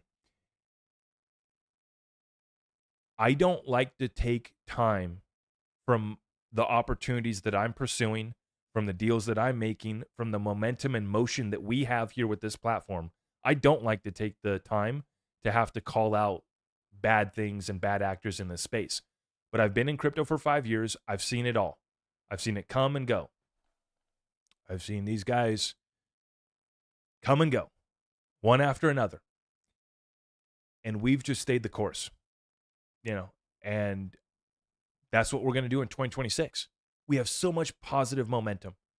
And at the end of the day, like I said at the beginning, the XRP community in particular has such a strong desire for truth, even if it's inconvenient. Somebody asked me to talk about the Lewis Jackson videos that just came out.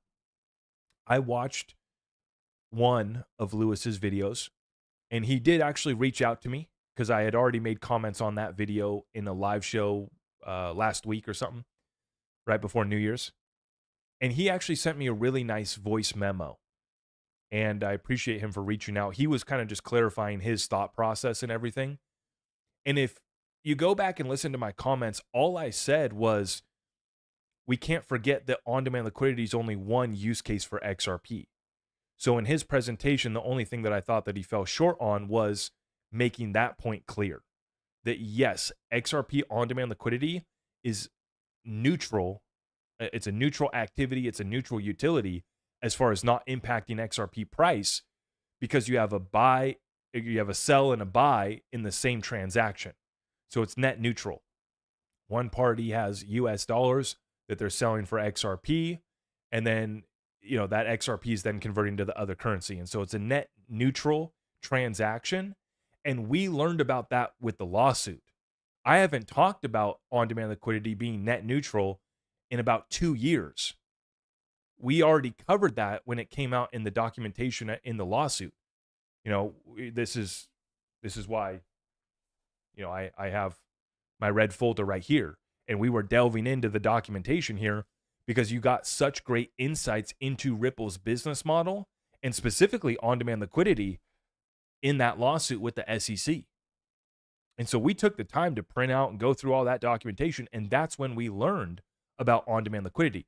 And so my point in response to Lewis's videos that he was creating was, it's very positive for us to understand what will drive the price of XRP up and what won't, because we don't want to build our thesis, right, on a fake narrative that isn't true. And part of that is a learning process. It's not that we're stupid. It's not that we lied. It's just Ripple's a private company. They don't divulge all of the details of how on-demand liquidity works. And as time has gone on and through the SEC lawsuit, more came out. None of it was negative. It provided clarity, and clarity's positive. We want clarity, especially if you are invested in this asset. Do you want to just think that, this narrative sounds good, so I'm going to stick with this, and this is why I own XRP? Or do you want to actually understand the utility and all of the utilities and what actually drives XRP price? And I think that Lewis did do a good job at the end of his video of saying XRP is still going to go way up in price. And it's still one of the best opportunities. Just on the idea, perception is reality, that utility will drive XRP price. It drives XRP price just by people holding it and speculating on that utility. And my point, in addition to that, was even for on-demand liquidity being a neutral transaction, you still have to set aside the supply of XRP for that pool of liquidity. So whether that's $1 billion, 5 billion, or 10 billion XRP, it's going to take out a considerable amount of the supply for on-demand liquidity. So, I that's my response to his videos. And I had already said, that we can't forget that on-demand liquidity is just one use case for XRP. And it goes to show, right, that we still have so much education to get out here when you got CNBC that is asked about XRP utility and they can't say anything other than cross-border payments. Cross-border payments is a great icebreaker. It's a great way to explain XRP to somebody that's new and wants to understand one of the main utilities for XRP. But there's a lot more utility being built out on the XRP ledger. A lot more. But cross-border payments is a great start. And just like I said, we got to get people in the room. Whether people are getting in the room because they think XRP is going to $1,000, whether people are migrating from Solana to XRP to come trade our meme coins, I'm not going to go buy your crap coin. But I love to see people throw in the reserve currency of the new financial system at fuzzy wuzzy penguins. Burn it. Lock it up. Make my XRP more scarce. Thank you very much. And so I appreciate the effort that Lewis is doing of now trying to really compile all of his research and all of the learning that we've done, right? A lot of us together, right? We were both part of the, I don't want to call it the buyback committee, but, we were both part of that committee that was trying to put up a defense for the XRP community, right? We were on the influencer side of it. And our knowledge of the XRP ledger and how all of this works and how liquidity actually works has grown substantially. And so, like I said, I commend the effort. And I said this about going into 2026 too, is we want to share the XRP message based off of real analysis, real facts, real data, and real utility that will drive the price of XRP, not on fake hopium narratives, not on baseless claims, right? We want something to actually hold on to, something to grasp. And for me, that is breaking down on-demand liquidity. It's breaking down AMM liquidity pools. It's breaking down DeFi, ETFs, digital asset treasuries, cross-border payments, how G Treasury is going to tap in to the XRP ledger, right? How Hidden Road, now Ripple Prime, is going to tap into the XRP ledger. How the stablecoin use case is expanding on the XRP ledger through RLUSD, but more stablecoins and CBDCs on the way. All of that utility needs to be understood if you want to fully grasp the XRP opportunity. So we have a long ways to go in XRP education, believe it or not. A lot of you guys that are here and have been in the community for a while, you know a lot of this. But as we onboard new people, right, we are all representatives of our community, and we're truly in this together. And we see examples of other communities that are struggling. Bitcoin maxis. The Bitcoin maxis are already having meltdowns about XRP. We're only 5 days into this bull run relief rally into 2026, and the Bitcoin maxis are already crying. Not a good place to be. Okay? Now, saw another super chat here from Mrs. Claus. Thank you. We're really all in this together. I hope we can all just hug it out and let's focus on making some money to be as charitable as we can to others. In this short lifetime, we're all given 100%. I couldn't agree more. And it's that allegiance to the truth. It's about holding each other accountable. That's what makes our community stronger, right? That's what we got to focus on here in 2026. Nick, appreciate the super chat there. Football, thank you. So according to some analysts, banks want or won't want to hold XRP instead because they rather just use ODL through Ripple because the asset is volatile. That's exactly what Lewis's videos are about. There's a little bit more there, but that's part of it. And as I mentioned, when we got the documentation from the lawsuit, that's when we understood at a much further and higher level how on-demand liquidity actually works, which is the banks and the institutions that are using it don't hold the XRP. Ripple has been using centralized exchanges and market makers to facilitate that liquidity, right? Ripple gives the XRP to the centralized exchanges and the market makers, and they conduct the liquidity and the transactions there, right, on their platform. And Uphold's part of on-demand liquidity. There's Tranglo, Braza Bank. There's all these, maybe Braza. What's the exchange out of Brazil? It's the biggest exchange down there. I'm forgetting the name of it. But, the biggest exchange in Latin America, you get Uphold, you get, other members right across the APAC region that have tapped into this on-demand liquidity network, Tranglo and others. And you have a lot of them who are mostly using XRP because they're in corridors where there's not good liquidity. Between US dollars and euro, there's good liquidity. Plenty of venues. The settlement times are pretty low. The cost is lower, and there's sufficient liquidity. You get into some of these nascent corridors, this is where you need a solution like XRP to bring down settlement times and bring down cost.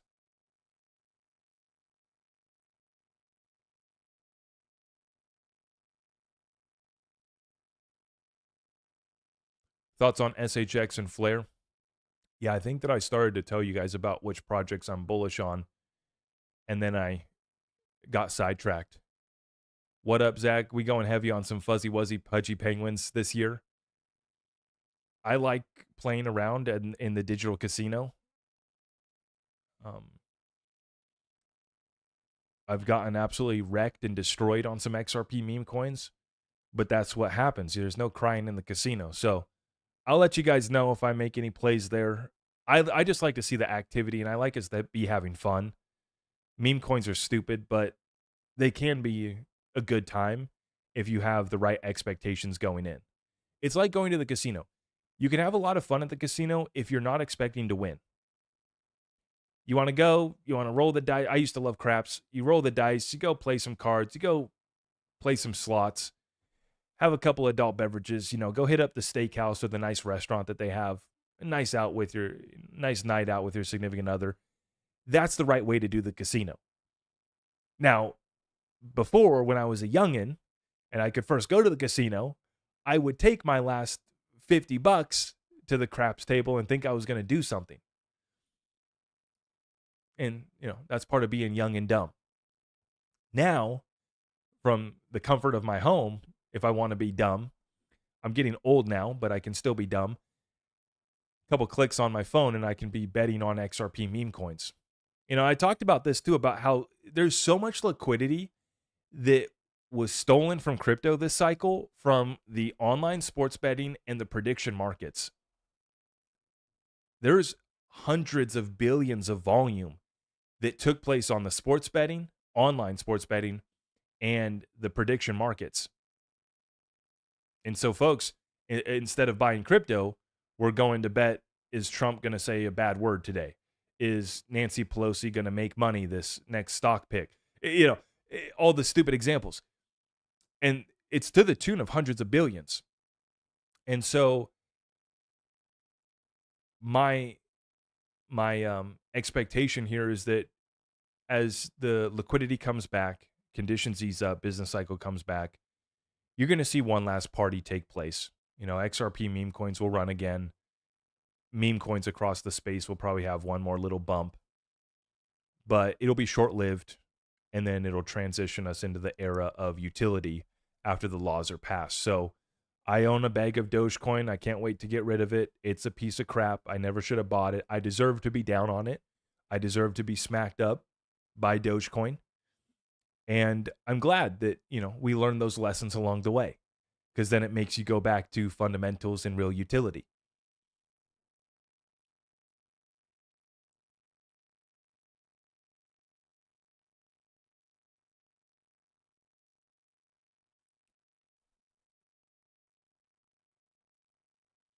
Zach, do you think 10,000 XRP is too much to put on Flare? Whatever you're comfortable with. I mean, I'm not even doing 200. I have 190 FXRP, so.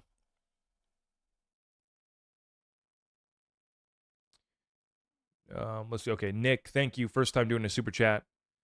I just watched Lewis Jackson's last video from 6 hours ago. He's saying there's 3 layers and CBDCs will be used, not XRP. What do you think? Yeah, I saw the video that he put out. I saw it was like 40 minutes long. I'll maybe check it out here if I get some time to take a look at it. Like I said, I think that he's honing in on specific use cases that don't necessarily drive value to XRP, but those aren't the only use cases of XRP. So it's important to understand that, right? We don't want to get hung up on, a use case that the XRP ledger or XRP is used for that doesn't drive value to price and say, okay, XRP is not going to do anything. My big takeaway from the last video that I watched of his was XRP is still the best opportunity, or one of the best opportunities, which is why he holds it. So I think that's great. But yeah. Yes, I did see that Uphold is extending their direct deposit. That's great. I'm not using their credit card. I'm not using their direct deposit, but I love it. Love it, love it, love it.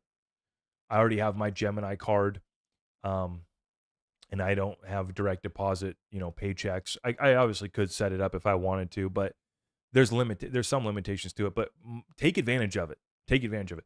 I'm swiping my Gemini card, filling up at the tank. I went to the grocery store today to pick up a few things. Every time I take the family out to eat, and I'm earning a lot of XRP just by using it for that. So, yeah, I love it. Absolutely love to see it.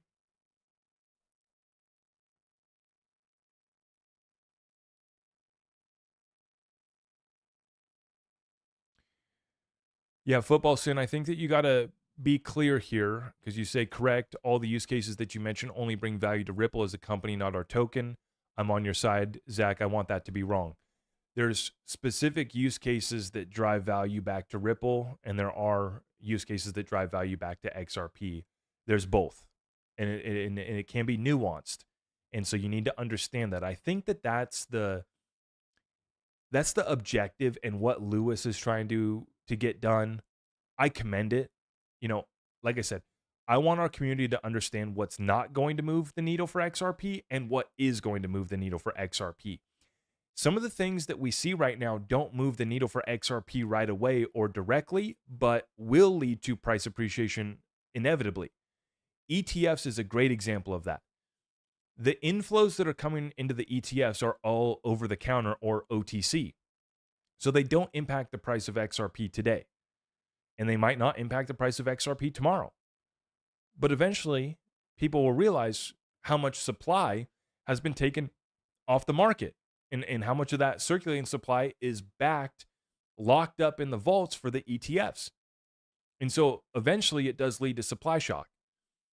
And I knew that I wasn't going to have time to break it down tonight, but I'm going to do another video, separate video, talking specifically about this issue. And maybe I'll do this video tomorrow. Currently, Ripple kept 300 million XRP every month last year. So at the start of the month, $1 billion gets released from the escrow. Ripple has been returning 700 million back into the escrow and keeping 300 million. That 300 million is getting sold off.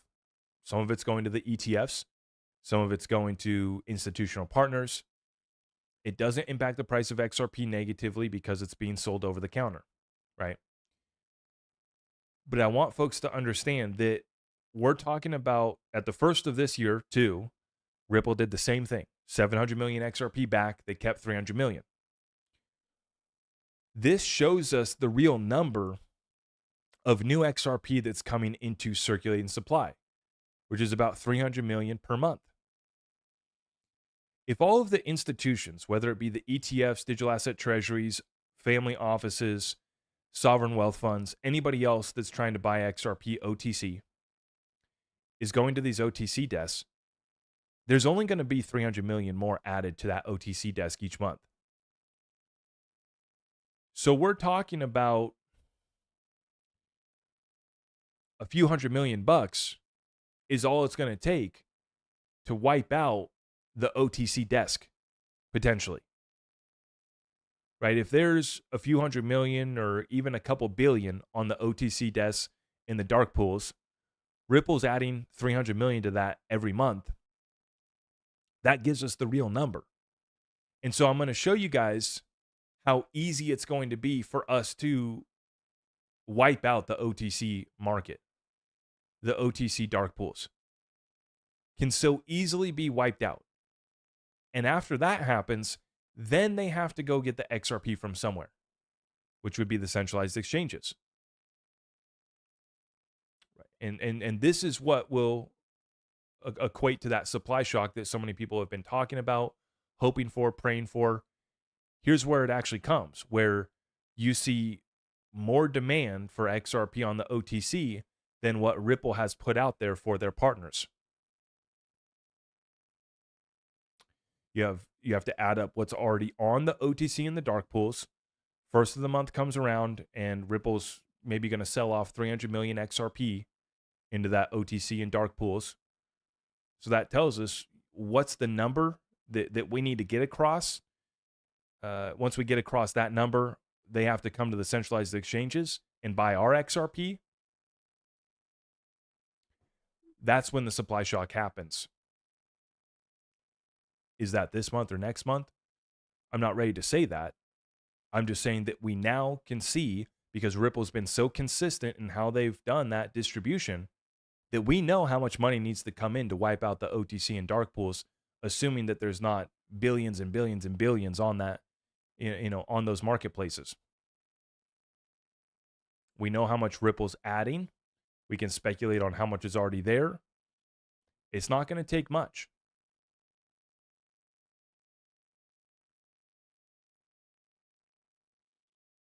And I'm getting the feeling that I got at the start of last year with this bull run that we're having right now, where it feels like, we're pricing in QE, we're pricing in lower rates, we're pricing in the Clarity Act. And this is why I kept on saying that we were going to pump before the Clarity Act gets passed. I know a lot of people say that we're not going to move till the Clarity Act gets passed. Well, we are. We already did. XRP was at 50 cents in November of 2024. We already moved 300-400%. And we're going to move even more before the Clarity Act gets passed. But I worry that we're going to have a buy the rumor, sell the news, right, in the first half of this year. So I'm very excited to watch the market moving back up, but I'm also cautious, and I'm also setting my exit targets on these cryptos that I've been picking up, like Canton and others. That's on my to-do list for this week, is to set my exit targets on Canton. It's a new position that I just picked up. And then, as I mentioned earlier, the cryptos that I'm looking at right now are SHX, Stronghold, Zebek, ZBCN, and DAG, DAG. Okay? Those are 3 of the cryptos that I'm looking at pretty heavily right now.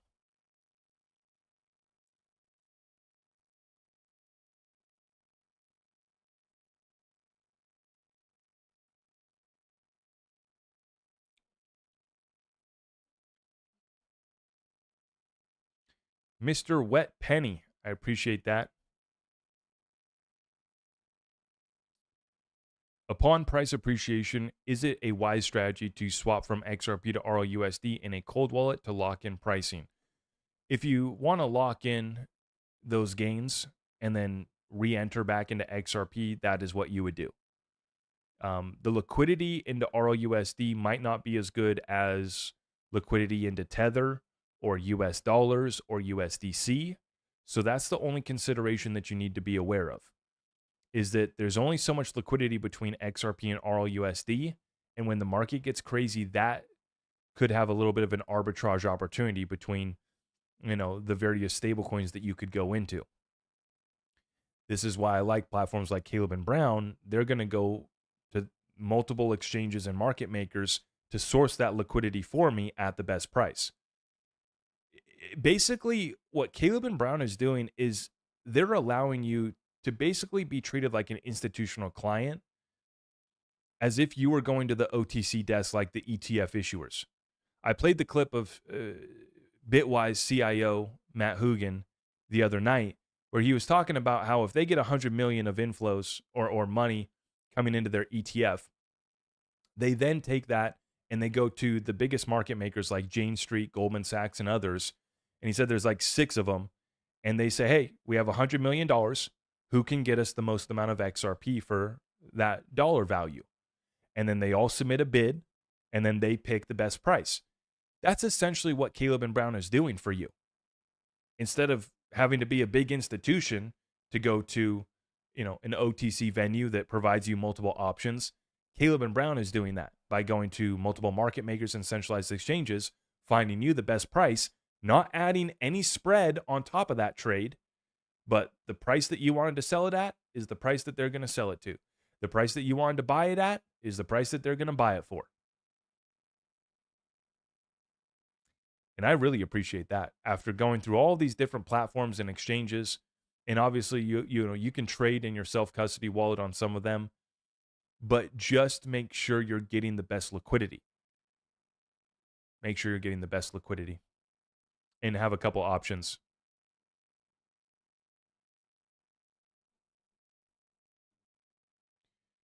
Zach, do you own at least one share of every XRP ETF? I only bought Canary and Bitwise, I believe. So I own Canary and I own Bitwise. And they probably should be at break even right now. I bought most of them when XRP was at like 220. So I'm assuming that I should be at about break even on those. I bought like 3 of each. And I stopped buying the other ETFs.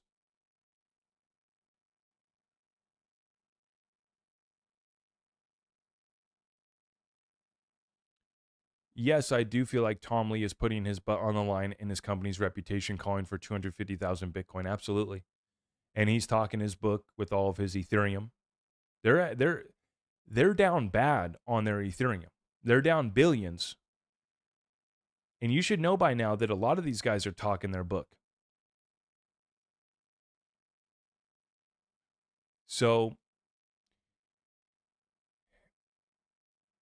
I said that Bitcoin wasn't going to 200K this cycle. It was going to top out at 120 to 150,000. I've been saying that for like 2 years. That wasn't popular, but that was my real analysis. I said that Ethereum wasn't going to go above 10,000. That also wasn't popular. What did Ethereum do last year? Barely squeaked out a new all-time high of 4,000,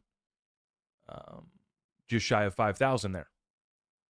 Not even close to 10,000.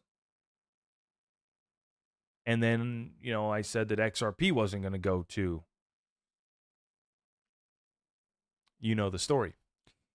And so that wasn't popular, but, I also, as I said at the beginning too, I missed on my targets.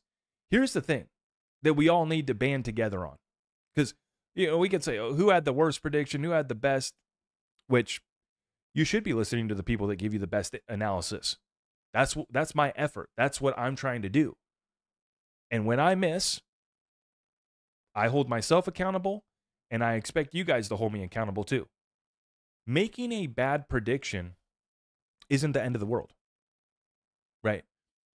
Why are you making that prediction in the first place is what you dig into, right? Why does Tom Lee want you to be buying Ethereum and top blasting the chart at 4,000 and almost 5,000?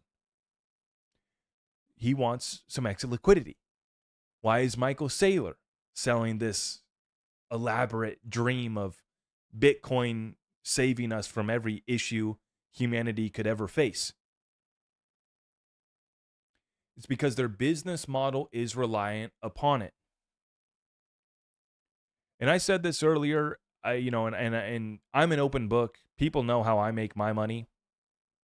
My only word of advice when it comes to listening to whether it be CNBC, Fox, CNN, crypto influencer, me, understand how we make our money. Because when you understand how we make our money, then you can see where we might have a bias, where there could be a flaw in our research or, research or analysis, whatever we're calling it. Everybody knows. I mean, I'm not going to show you my holdings, but I got my holdings right here. Everybody knows I have a massive bag of XRP. My portfolio is 90% XRP. That's my bias. But everybody knows how I make my money, right? I make my money by generating content that people keep on coming back to. And that's not done by being silly and entertainment, although I do like to try to, keep it lighthearted and throw in a joke or a dad joke once in a while. But it's on providing good analysis and education. If I didn't do that, our platform wouldn't be growing. People wouldn't be tuning in. And so that's where I'm at, right? If I don't put out good educational content and analysis that people find real value in, you guys won't keep coming back here. That's my incentive, is to build trust with you and to provide you insights that you might not have time to gather in your day-to-day life. And we do a good job at that. And we're going to stay focused on that in 2026, which is why we have so much momentum and so much to build upon what we achieved last year and coming into 2026. It's going to be a very big year for our community as a whole. Yeah. Now, I'm going to check the chat real quick. I want to make sure that I didn't miss any last super chats, any last comments or questions. Thank you, everybody. We're always going to keep it real with you. Yes, I agree. We need XRP held as a reserve. The biggest thing that will really get us moving is banks holding it as a reserve currency and also governments around the world. Yeah, and that process is starting. Once the Clarity Act passes, then they'll have the rules of the road. They can start using it. They can start holding it, and they're going to hoard it. They're not just going to have a little bit. They're going to hoard it. They need a bag for utility and liquidity and all the various use cases, and then they're also going to put it on their balance sheet as a reserve. Dennis, appreciate you, brother. Good to see you. Great to see you. It's been an absolute pleasure. I hope everybody enjoyed the stream tonight. We will be back. Like I said, I'm interviewing the CEO of Zebek tomorrow. So if you have any questions for Simon, drop them in the comments down below. Who should I get on my show next? Drop it in the chat down below. I read all of your guys' comments, the good, the bad, and the ugly. If you're going to troll me, at least make it good, please. That's my only request. Make it enjoyable. But it's all good. It's all positive with what we got cooking up right now. The momentum that we carry into 2026 is massive. We are going to double down on what got us here. And I couldn't do it without your support. So thank you, everybody, for tuning in tonight. All of our community resources are available at zachrector.com. And if you guys are looking to meet up with us in Vancouver coming up here at the end of the month, get in touch, get access through our Patreon to Discord, and come join us there in the family. And we'll get you connected for the next in-person meetup with the XRP family. Always a pleasure. Tap it and smack it for me on the way out.